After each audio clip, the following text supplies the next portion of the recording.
Africa, a continent of staggering dimensions, stretching from the sun-scorched sands of the Sahara to the lush green embrace of the Congo rainforest.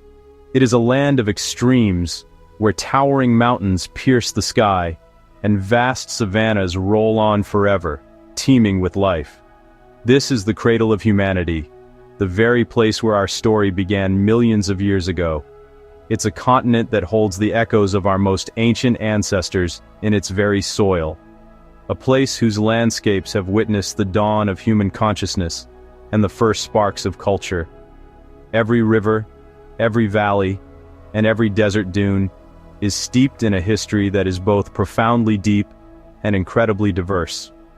We often think we know Africa. We see images of its incredible wildlife, its sprawling modern cities, and its rich mineral wealth. Yet this familiar picture only scratches the surface of a much deeper, more complex reality. Beyond the well-trodden paths and bustling urban centers lies a world that time seems to have forgotten. A world where ancient traditions are not relics of the past, but are lived and breathed every single day. Scattered across this immense continent are communities that have maintained their unique ways of life for centuries, even millennia, preserving a connection to the earth and to their ancestors that has been lost in much of the modern world. This journey will take us far from the familiar, into the heart of these hidden cultures. We will venture deep into remote landscapes, from the arid deserts of Namibia to the mystical cliffs of Mali, to meet the people who call these places home. These are not just stories from history books. They are the living, breathing narratives of communities that continue to thrive against all odds. They are the keepers of ancient knowledge, the guardians of traditions passed down through countless generations. Their existence is a powerful testament to the resilience of the human spirit and the enduring strength of cultural identity in an ever-changing world. Prepare to be captivated, to be humbled, and to see a side of Africa that few have ever witnessed. We will step into a realm where the rhythm of life is dictated by the seasons, not by the clock. Where community is paramount, and the wisdom of the elders is the most precious treasure. This is not just a journey across a continent. It is a journey back in time, an exploration into the very soul of humanity. We invite you to open your mind and your heart as we begin our exploration of Africa's most mysterious and fascinating tribes, cultures you won't believe still exist in our world today.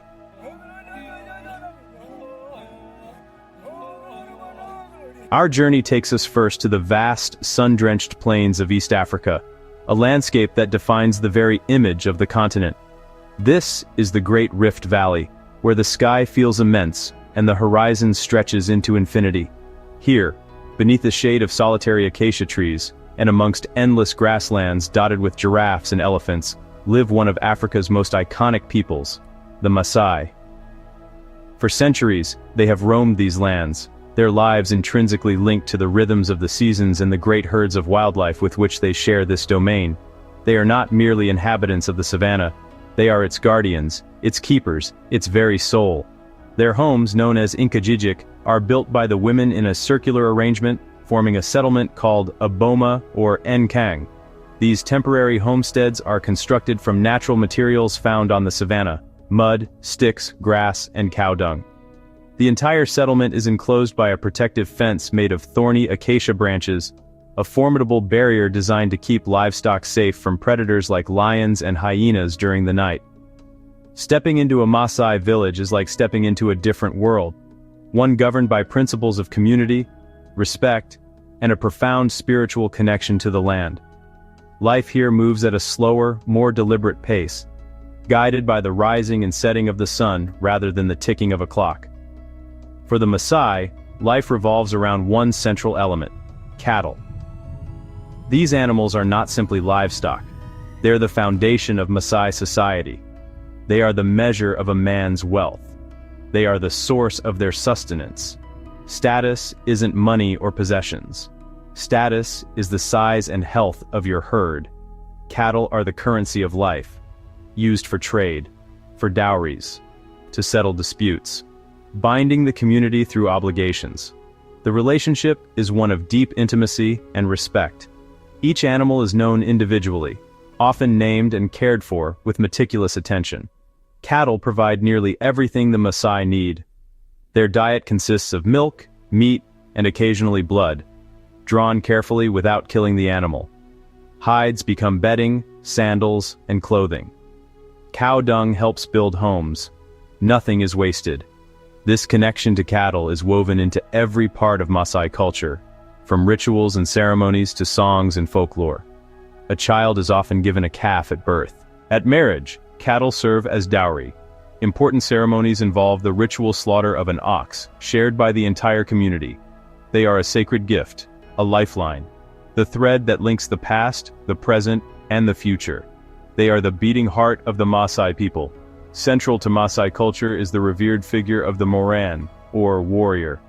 This is a stage of life for young men, a period of intense training, discipline, and brotherhood that transforms them from boys into the proud defenders of their community. Becoming a warrior is the most important transition in a Maasai man's life, a journey marked by elaborate and significant ceremonies, the most famous of which is the Unoto. Their primary duty is to protect the community and its precious cattle from both animal predators and rival tribes. This role requires immense bravery, physical strength, and an intimate knowledge of the savannah. One of the most iconic images associated with the Maasai is the Adamu, the famous jumping dance. This is not just a display of athletic prowess. It's a vital part of warrior courtship and ceremony. The height of their jumps is a demonstration of their strength, stamina, and virility. The appearance of a warrior is striking and symbolic.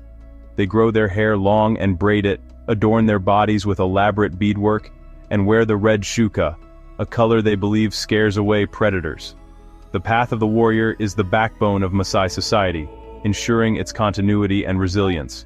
While the Maasai have fiercely guarded their ancient traditions, they are not immune to the pressures of the 21st century. Climate change, land restrictions, and the pull of cities challenge their way of life. In the face of these challenges, the Maasai are demonstrating remarkable resilience. Many now embrace education as a tool for empowerment, equipping their children to defend their land rights and advocate for their people. Tourism has become a double-edged sword, providing vital income, but also risking the commodification of their culture. The Maasai are carefully navigating this new economy, striving to maintain their authenticity. The story of the Maasai today is one of extraordinary perseverance. They continue to stand tall, their red shukas a vibrant symbol of defiance and pride. The keepers of the savannah are ensuring their legacy endures.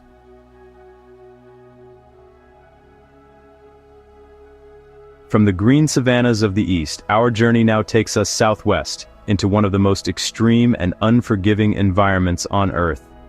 We arrive in the Kunene region of northern Namibia, a place of stark, raw beauty.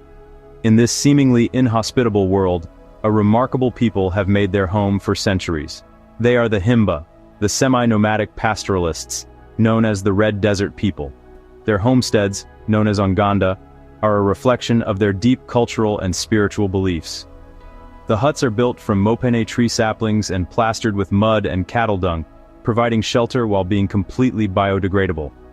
At the heart of every village lies the Okuruwo, the sacred ancestral fire.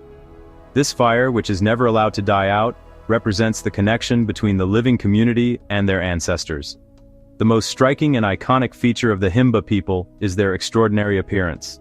Their skin and their elaborate hairstyles are covered in a distinctive reddish paste, known as otjize. This paste is a mixture of butterfat, aromatic resins, and finely ground ochre pigment. This daily ritual symbolizes the rich red color of the earth and the life-giving essence of blood. This daily ritual serves multiple purposes, blending beauty with practicality.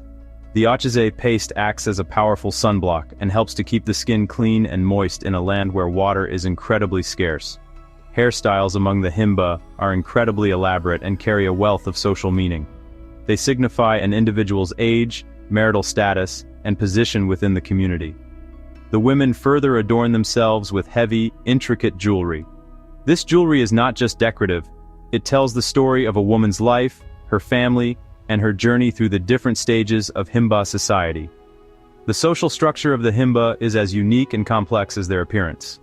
They practice a system of bilateral descent, where every individual belongs to two clans, one through their mother and one through their father. But like many indigenous peoples, their way of life is under threat. A proposed hydroelectric dam on the Kunene River could flood ancestral lands and burial sites. But the community stands at a crossroads, fighting to preserve their heritage. They have survived colonization, war, and catastrophic droughts. Now they're resisting modern threats through activism. The Red Desert people, with their sacred fire and ochre-stained skin, leave a legacy written in the dust. A story that testifies to cultural strength and human endurance.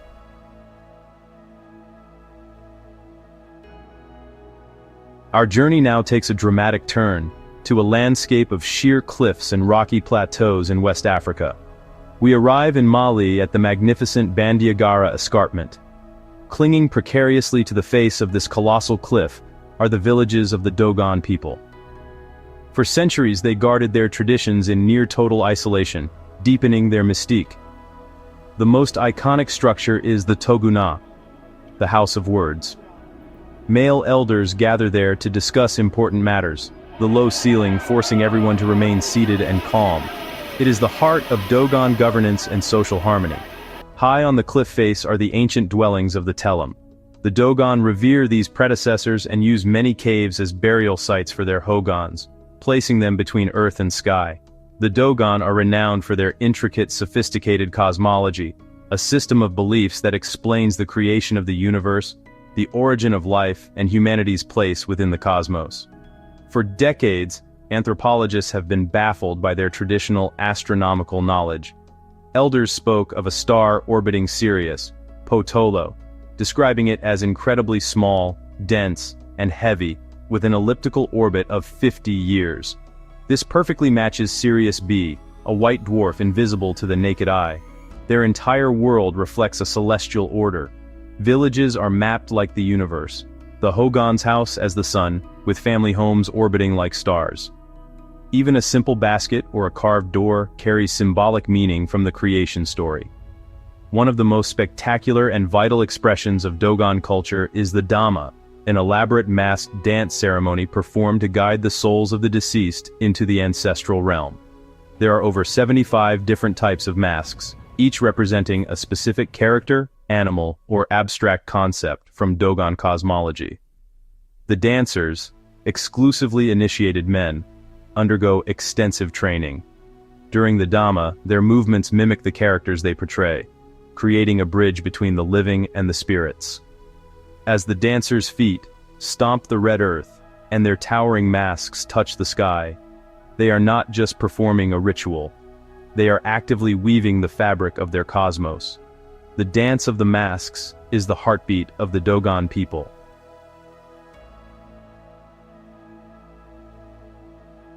Our journey now leads us deep into the heart of Tanzania, to the sun-baked plains surrounding Lake Eyasi. It is here that we find one of the last true hunter-gatherer communities on Earth, the Hadza. The Hadza have no chiefs, no rules, no calendars, and no religion in the conventional sense. Their society is profoundly egalitarian, with all resources shared equally among the group. They live in small nomadic camps, moving with the seasons. Their homes are simple, temporary shelters, built in a matter of hours and abandoned without a second thought when the time comes to move on. They do not practice agriculture or keep livestock. They live entirely in the present moment, trusting that the land will provide for them each day, as it always has. The daily life of the Hadza is a masterclass in ancient survival skills. Each morning, the men set out from the camp. They are expert trackers, able to read the land like a book. For larger game, the arrow tips are coated in a potent poison, made from the boiled sap of the desert rose plant, powerful enough to bring down a giraffe, yet it does not contaminate the meat. While the men hunt, the women venture out in groups to forage. Their knowledge of the local flora is just as profound, and their foraging provides the most consistent and reliable source of food for the camp. One of the most extraordinary aspects of Hadza foraging is their unique and symbiotic relationship with a small bird known as the honey guide. The bird leads the human to a wild beehive, and in return is left a generous portion of the wax and grubs. The language of the Hadza people, known as Hadzane, is as unique as their lifestyle. It is a linguistic isolate, unrelated to any other language on Earth, and is characterized by its use of click consonants. With no written tradition, knowledge is passed down orally through storytelling, song, and conversation. Around the nightly campfire, elders recount ancient myths and legends, binding the community together. But this ancient way of life faces unprecedented threats. The Hadza's ancestral lands are shrinking at an alarming rate, as farmers and pastoralists move in. Yet the Hadza continue to choose their ancient path, resisting the modern world's lure.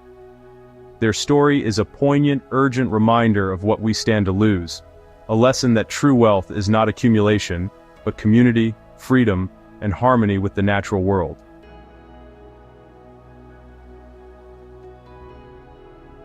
Our journey now takes us south, to the vast arid heart of southern Africa. We enter the Kalahari Desert. For tens of thousands of years, this has been the home of the San people. Often referred to as Bushmen, the San are considered the first people of Africa. Genetic studies show they carry some of the oldest human DNA on the planet, a direct link to the dawn of our species. Like the Hadza, their society is traditionally egalitarian, valuing cooperation, sharing, and humility. All food is distributed equally, ensuring everyone is cared for. Their knowledge of the Kalahari is unparalleled. They can find water hidden deep beneath the sand. The desert seems barren to outsiders, but to the San it is a bountiful garden. Tragically, recent centuries brought profound loss and persecution. They were hunted, dispossessed, and forced into servitude. Today, very few live the traditional hunter-gatherer life. Most live in poverty on government resettlement camps, separated from the land that defined their identity for millennia. While their physical connection to the land has been severed, the spiritual presence of the San remains indelibly etched into the landscape. Across southern Africa, thousands of rock shelters are adorned with their ancient art. These images are not simple depictions of daily life, but complex, sacred records of the San's spiritual world. The most common animal portrayed is the eland, which was believed to hold immense spiritual power. Many paintings show shamans in trance. Shamans entered the spirit world through powerful trance dances to heal, make rain, and communicate with ancestors. These images map their profound spiritual journeys. Today, this ancient art is under threat, yet for the modern San, it remains a vital link to their heritage. These whispering rocks are the history books of the ancestors, a sacred archive proving their deep connection to the land. The languages of the San are among the most ancient on the planet, famous for their extensive use of click consonants. Hearing it spoken is an incredible experience. The San's hunting and tracking skills are legendary. They are masters of the persistence hunt, a technique our earliest ancestors may have used, where they track and pursue an animal until it collapses from exhaustion. The legacy of the San is a story of both immense tragedy and incredible resilience. They are fighting for their land rights and their right to live according to their own values. The first people of Africa are keepers of a wisdom that is more relevant today than ever before.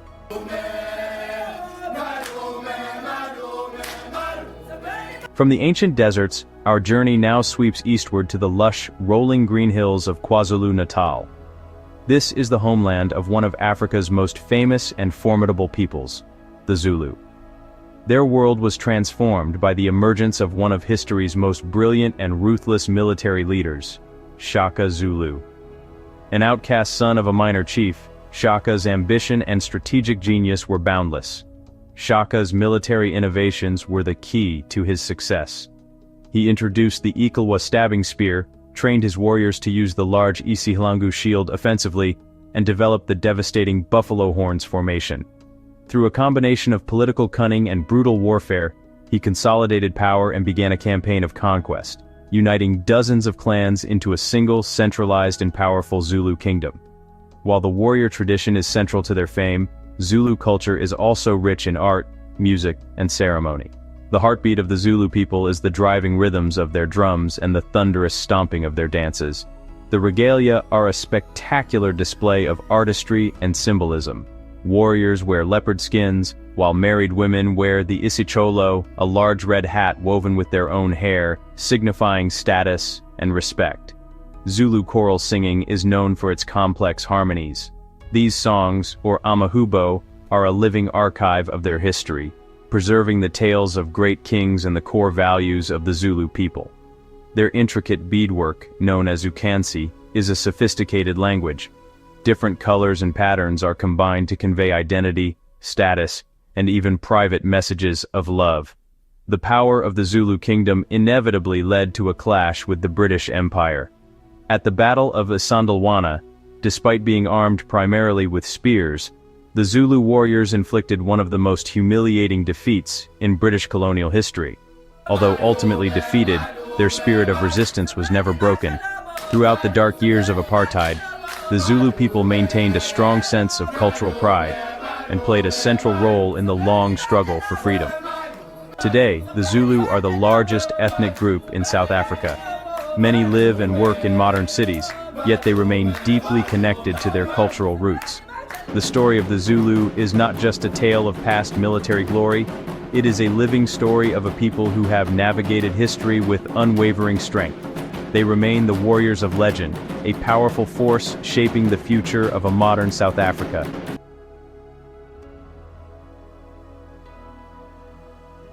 Our final journey takes us to the largest and most formidable desert on Earth, the Sahara. For over 1,000 years, this unforgiving environment has been the kingdom of a proud and enigmatic people, the Tuareg. Known as the Lords of the Desert, their lives historically centered on the trans-Saharan caravan trade.